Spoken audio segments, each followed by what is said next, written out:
म्हणजे बहिणीची काय आशा असते भावाकडून? काहीच आशा नसते बहिणीची भावाकडून.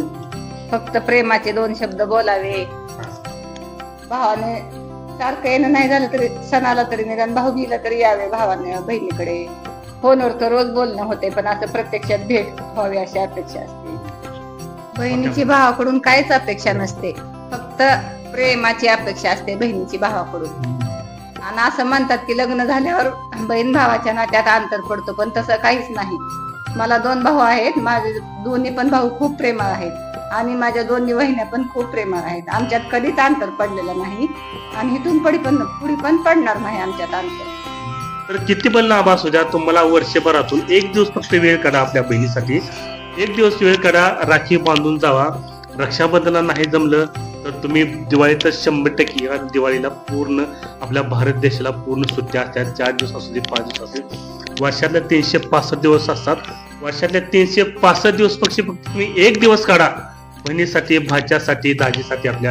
कारण ते आपल्या आतुरतेने भाची आणि भाच्या आपल्या मामाची आतुरतेने वाट पाहत असतात की आपला मामा येणार आहे आपल्यासाठी.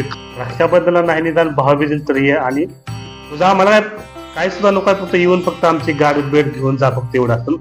प्रत्येक बहिणीची भावाकडून कसलीच अपेक्षा नसते, कुठली अपेक्षा नसते. कसं असते, भावाचं लगीन झाल्यानंतर परिस्थिती अशी येते की काय जण भाऊ अजून आहेत, काय जण भाऊ चांगले आहेत, काय जण कसे असतात. बायकोचं जरा थोडं ऐकलं की म्हणजे बहिणीचं स्वतःच्या रक्ताची नाती तोडायला बसलेली असतात. पण तसं काय नाही, बहिणीची काही सुद्धा अपेक्षा नसते. कुठलीच अशी बहीण आहे की आपल्या भावाचं दौलत असू दे, इस्टेट, गाडी, बंगला असू दे, बहिणीची कसलीच आशा नसते भावाच्या कसल्याच इस्टेटीमध्ये. पैसा असू दे, गाडी असू दे, काही नाही, फक्त बहिणीला फक्त प्रेमाचे 2-4 शब्द गोड. आता माझी परिस्थिती अशी आहे की मामाला भाचं माहीत नाहीत आणि भाच्याला मामा माहीत, अशी वाईट परिस्थिती सध्या जगात म्हणजे सध्या चालू आहेत. भाच्याची ओळख मामाला नाही, मामाची ओळख भाच्याला नाही. म्हणजे कसं, हे ह्यांच्या ते रक्तातच ती माया, प्रेम होण्याचा ओलावा पूर्णपणे आटलेला असतो. नमस्कार, मी हरदास पवार. कारण आपली दिवाळी आलेली आहे. दिवाळीनंतर 4 दिवसांनी आपले भाऊबीज असते. तर प्रत्येक भाऊ आपल्या बहिणीसाठी ओवाळणी देण्यासाठी किंवा प्रेमापोटी जात असतात. ही माझी बहीण आहे, ही आमचे आई वडील, आणि बहिणीची 2 मुलं आहेत, आणि आमचं दाजी पण आहे. दाजीकडे या तुम्ही. बहिणीची 2 मुलं आणि हे आमचे दाजी आहेत. तर मी पण आलो आमच्या गावाकडं. आमचं गाव सोलापूर जिल्ह्यातील बार्शी तालुक्यात उल्डेगाव माझं गाव आहे. तर रक्षाबंधनाला मला यायला काय जमत नाही गावाकडं, परंतु बहिणीचा आग्रह, घरच्यांचा, आई वडिलांचा आग्रह आहे, तर आमची जेवण पण घेतली मी नाही म्हणून म्हणून चला म्हणलं. आणि बहीण पण सारखं फोन करत होती की बाबा रक्षाबंधनाला नाही निदान भाऊबीजेला तरी ये, आणि तुझा आम्हाला काय सुद्धा नको, फक्त येऊन फक्त आमची गाडी भेट घेऊन जा, फक्त एवढं असतं.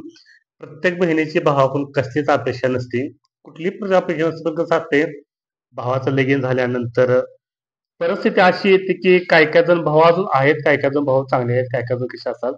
बायकोचं जरा थोडं ऐकलं की म्हणजे बहिणीचं स्वतःच्या रक्ताची नाती तोडायला बसलेली असतात. पण तसं काय नाही, बहिणीची काही सुद्धा अपेक्षा नसते.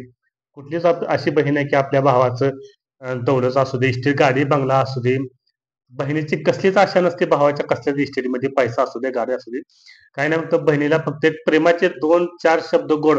माझ्या रोज फोन करतो, चौकशी करतो, विचारतो. आणि मी माझ्या ऐकत माझी बहीण काय म्हणते, प्रत्येक भावाला एक मॅसेज देते की बहिणीची काय अशा अपेक्षा नसते भावाकडून. तर बहीण माझी काय म्हणते पहा, तुम्हीच ऐकायला होतो. तर काय तुला वाटतं की प्रत्येक म्हणजे बहिणीची काय आशा असते भावाकडून? काहीच आशा नसते बहिणीची भावाकडून. फक्त प्रेमाचे 2 शब्द बोलावे. भावाने सारखं येणं नाही झालं तरी सणाला तरी निदान भाऊबीला तरी यावे भावाने बहिणीकडे. फोनवर तर रोज बोलणं होते, पण असं प्रत्यक्षात भेट व्हावी अशी अपेक्षा असते.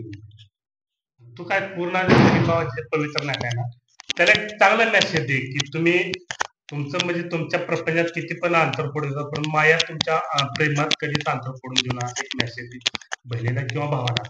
कसं ते लगीन झाल्यानंतर तुम्हाला माहिती आहे प्रत्येकाचं अंतर पडतच जातं बहीण भावांमध्ये, पण त्या अंतर कुठल्या पण बहीण आणि भावाने पडू नये.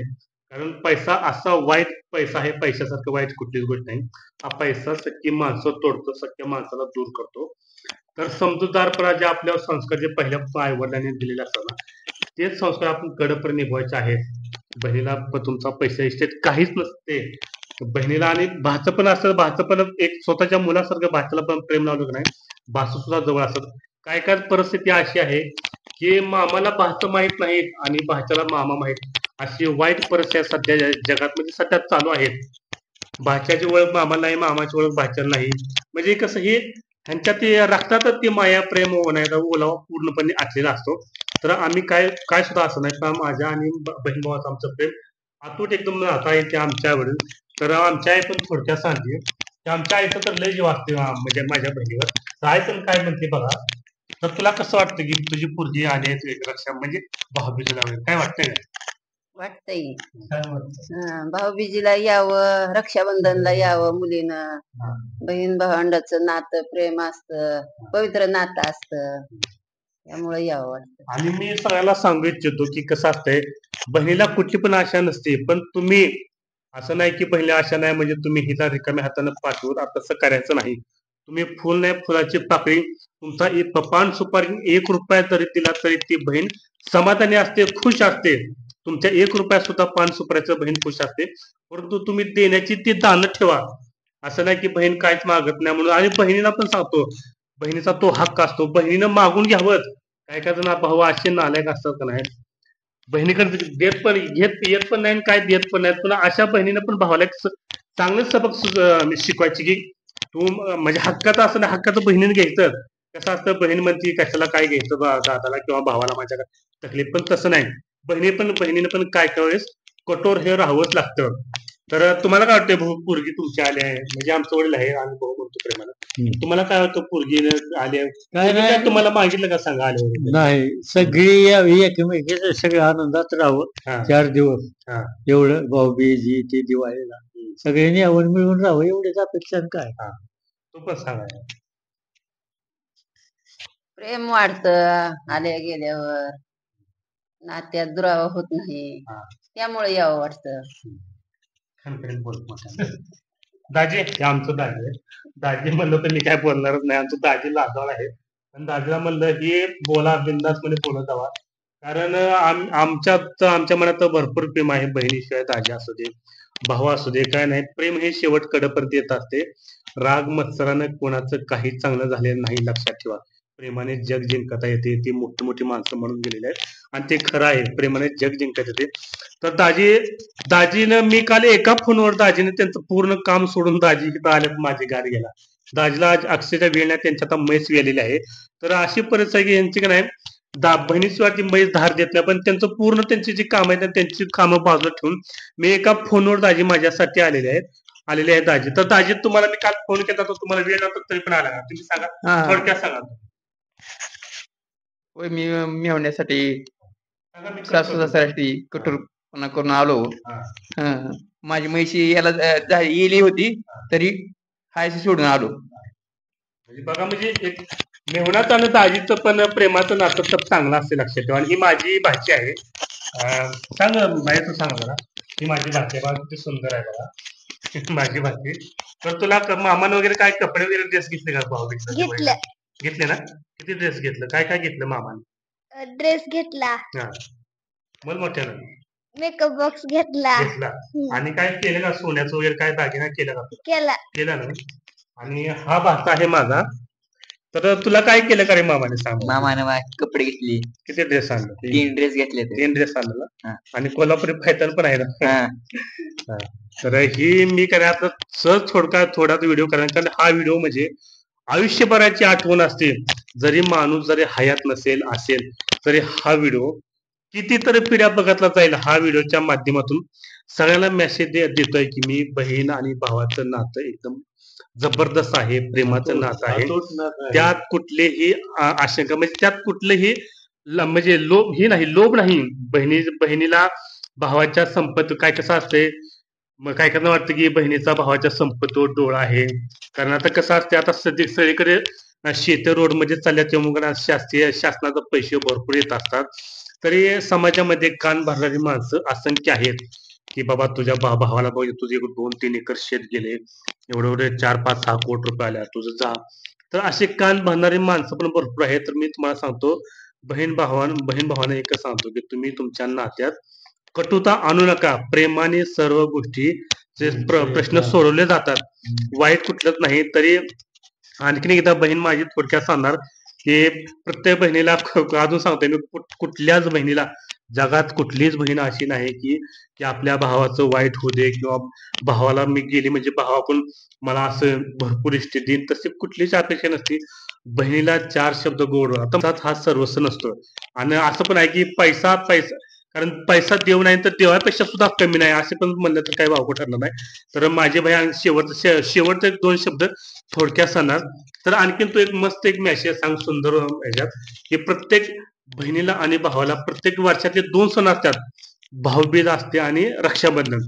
तर किती पण लांब असू द्या तुम्हाला वर्षभरातून एक दिवस फक्त वेळ काढा आपल्या बहिणीसाठी. एक दिवस वेळ काढा, राखी बांधून जावा. रक्षाबंधनाला नाही जमलं तर तुम्ही दिवाळीत 100% या दिवाळीला पूर्ण आपल्या भारत देशाला पूर्ण सुट्ट्या असतात. 4 दिवस असू दे 5 दिवस असू दे. वर्षातले 365 दिवस असतात. वर्षातले 365 दिवस फक्त तुम्ही एक दिवस काढा बहिणीसाठी, भाच्यासाठी, दाजीसाठी आपल्या. कारण ते आपल्या आतुरतेने भाची आणि भाच्या आपल्या मामाची आतुरतेने वाट पाहत असतात की आपला मामा येणार आहे, आपल्यासाठी खाऊ घेणार आहे. आणि बहिणीची काही अपेक्षा नसते की बहिणीला हे भावाचं तोंड बघायला मिळेल. प्रेमाच्या 4 दादा तुझं कसं आहे, वहिनी कसं आहे, मुलं कशी आहे, तेवढं प्रेमाचं शब्द बोललं त्यातच बहीण खुश होते. तिला तेवढं भरभरून वर्षभराचं टॉनिक असते ते बहिणीसाठी. भावाचे 2 शब्द ऐकण्यासाठी तिचे पण कान तरसले असते. माझी आई वडील पण आणि कसं असते आता जबाबदारी पण भरपूर पडल्यामुळे का नाही गाव सोडून प्रत्येक जण आपलं पुणे असू दे मुंबई असू दे परगावी जात असं स्वतःची गावं सोडून नाईलाज असतो. आणि सगळ्यांना सांगतो की आपल्या वाटेकडे आपले आई वडील भाऊ वगैरे असू दे ते सर्वजण असे आतुरतेने वाट पाहत असतात की माझा मुलगा येणार आहे, माझा भाऊ येणार आहे. तर प्रत्येक जणाने आपले दिवाळी सण आहे ना हिंदूचा सण प्रत्येकाने दणक्यात साजरा करायचा. कारण हा असा सण आहे पूर्ण आपले पाहुणे रावळे असणार पूर्ण आपले नाते गोत्यातली माणसं जवळ करणारा सण आहे आपला आपला दिवाळी. तर बहीण थोडक्यात सांग सगळ्या बहीण भावाला एक मस्त मेसेज सांग की बहिणीची आशा काय असता नसते म्हणून. बहिणीची भावाकडून काहीच अपेक्षा नसते, फक्त प्रेमाची अपेक्षा असते बहिणीची भावाकडून. आणि असं म्हणतात की लग्न झाल्यावर बहीण भावाच्या नात्यात अंतर पडतो, पण तसं काहीच नाही. मला 2 भाऊ आहेत. माझे दोन्ही पण भाऊ खूप प्रेमळ आहेत आणि माझ्या दोन्ही वहिन्या पण खूप प्रेमळ आहेत. आमच्यात कधीच अंतर पडलेलं नाही आणि इथून पुढे पण पडणार नाही आमच्यात अंतर. तर ही आई माझी थोडक्यात मनोगत सांगते. कारण आईचे प्रत्येक मुलाकडे म्हणजे प्रत्येक आईला वाटतं की माझ्या मुलाचा प्रपंच चांगला व्हावा, त्याच्या मुलाचं माझ्या परगावी असं. माझ्या सुद्धा आईला माझं वाटतं की आता कसं मी कोल्हापूरला आहे, माझं घर वगैरे काय नाही. प्रत्येक आई वडिलाची बहिणीची भावाची प्रत्येकाची इच्छा असते की माझ्या पण भावाचं माझ्या मुलाचं माझ्या ह्याचं चांगलं व्हावं, घर व्हावं, तो स्वतःच्या पायावर उभा राहून एक सुंदर त्यानं आपलं प्रपंच थाटावं असं प्रत्येक आईला वाटतं. तरी माझ्या आईला पण असंच वाटतं. तुला कसं वाटतं सांग. मुलाचा प्रपंच चांगला असावा असं वाटतं. मुलं प्रेमळ राहावे, नातरुंड पण यावी दिवाळीसाठी. म्हणजे कसं पूर्ण आल्यानंतर घर भरल्यासारखं वाटतंय. तर हे आमचे वडील आहेत तुम्ही पण सांगा थोडक्यात काय कसं वाटतंय म्हणजे काय नाही, सगळे आल्यावर आपला आनंद वाटतो सगळ्याला. सगळे मिसळून असल्यावर पुरी पोरं नातवंड तर सगळे असल्यावर आनंद वाटतो. काय पुन्हा एकदा आपल्याला सगळ्यांना दिवाळीच्या हार्दिक हार्दिक शुभेच्छा. शुभ दीपावली.